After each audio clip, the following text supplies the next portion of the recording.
He wanted to come up and wave. We're pleased to have you. John and Molly, so when you embarked on this 8 years ago, both the farm and the film, can you talk about your intentionality making a film from the very beginning?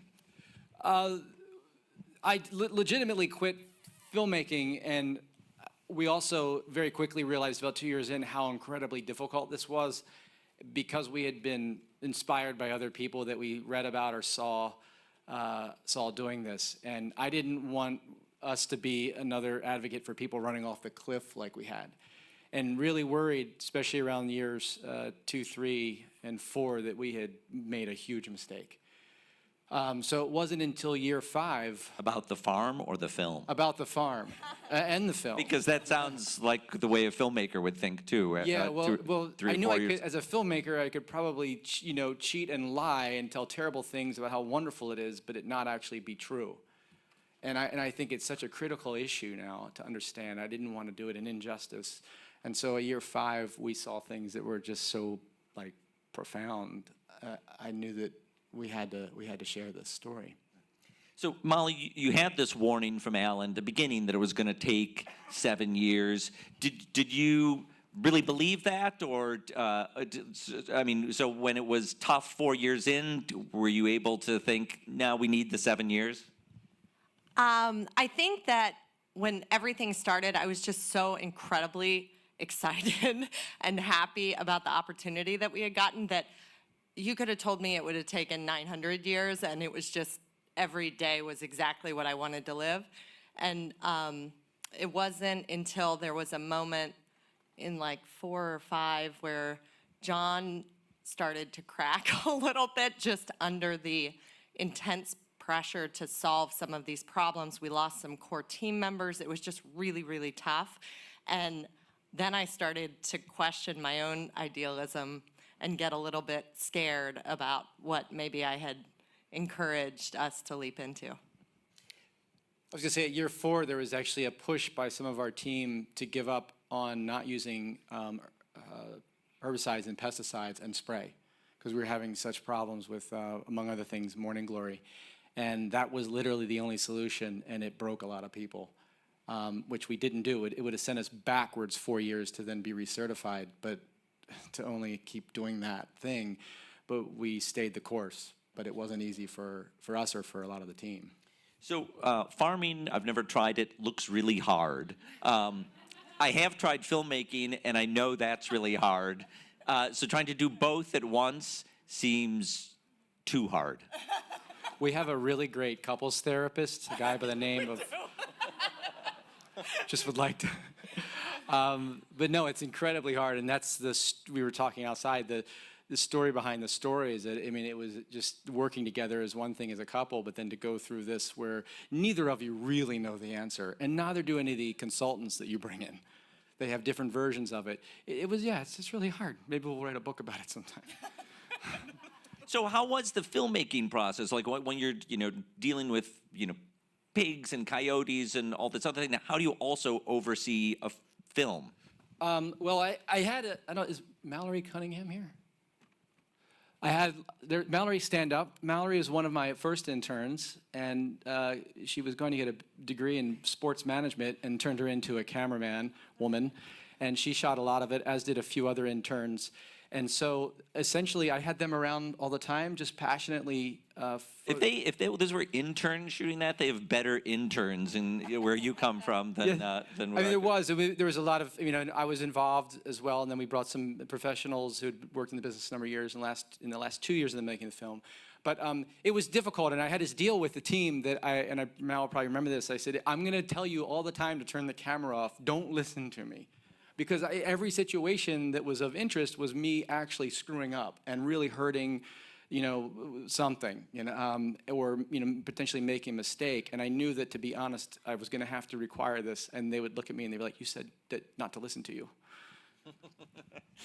Let's take some questions from the audience. You're one of the first audiences really in the world to see the film. It's only played at a few festivals, so I know they would love to hear. Way in the back there, please stand up and speak loudly. Oh, we got a microphone for you. The film was fantastic, first off, so thank you so much. Thank you. I obviously love the character of Alan, as you guys did, and I was just curious, did he ever reference the do-nothing farming method that was pioneered in the one-straw revolution from Japan? Because this seems very similar to that.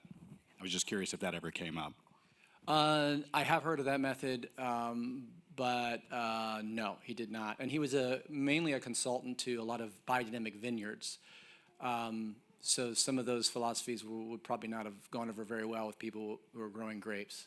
But no, I'm sorry, we didn't apply a lot of that, at least intentionally.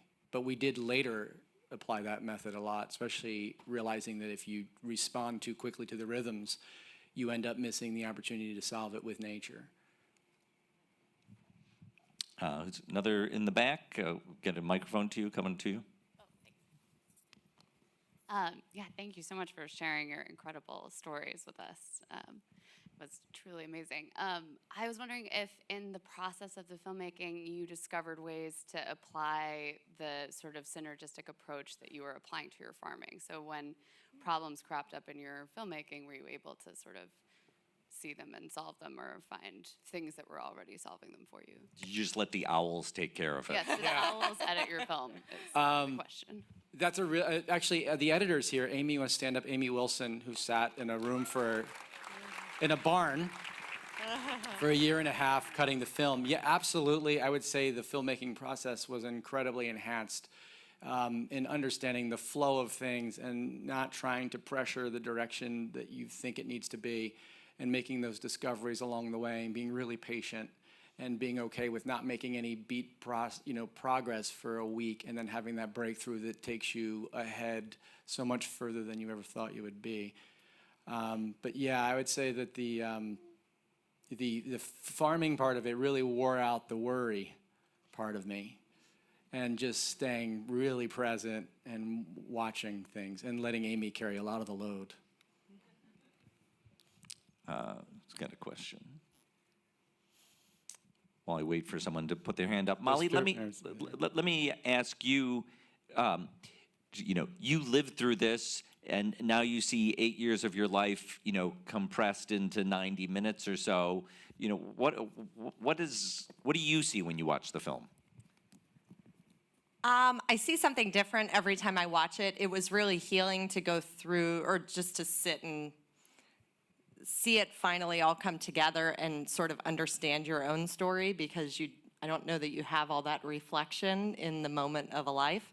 But I'll tell you that one really powerful screening for me was watching it with our crew. We rented a theater. Your farm crew. Yes, yes, and we pretty much filled the theater and watched it all together, and I had this headache through the whole thing, and I thought, oh my gosh, what's going on? About 3/4 of the way through, I thought, I think this is really emotional for me.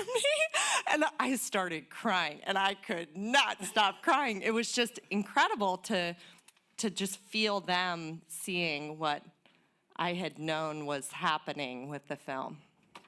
And they hadn't realized it either. I think for them to see it all consolidated in 8 years, you're living in the middle of it. There's actually 4 fires burning around the farm right now as we speak. It just continues. You just kind of move on to the next thing. You don't let yourself absorb it. And I think processing is a really interesting thing. It takes time sometimes to process the mistakes you make. Yeah. So there's a hand up back there. We'll get you a microphone. First of all, I just want to say a magnificent film, really. Thank you. And I want to acknowledge, first of all, your cinematography. Thank you. It's just interns, Doug. Just interns. Yeah, can you? Yeah, I want your interns. And also the music. The composer was fantastic, and I missed his name. So first, Jeff Beal, House of Cards, Pollock, Yeah. He's amazing. He did that score in 6 weeks. I shouldn't tell people that, 'cause he'll but he was just incredibly easy to work with. So my question is, I want to know when you started the process of making the film, what did you think it would be? And now, all these years later, how does it compare to what you first envisioned it would be?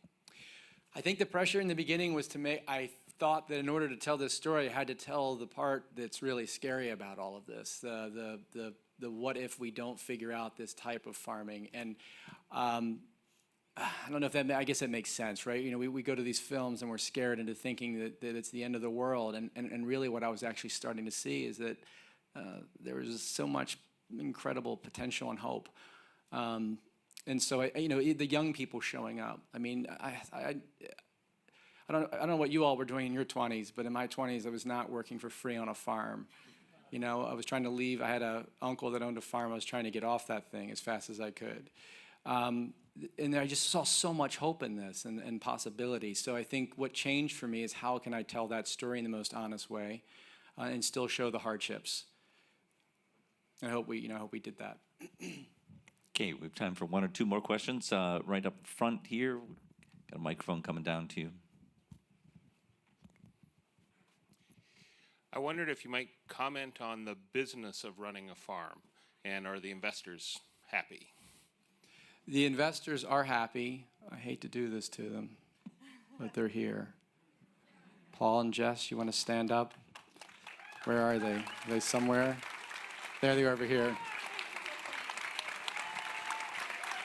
Big round of applause for those two. Thank you, guys.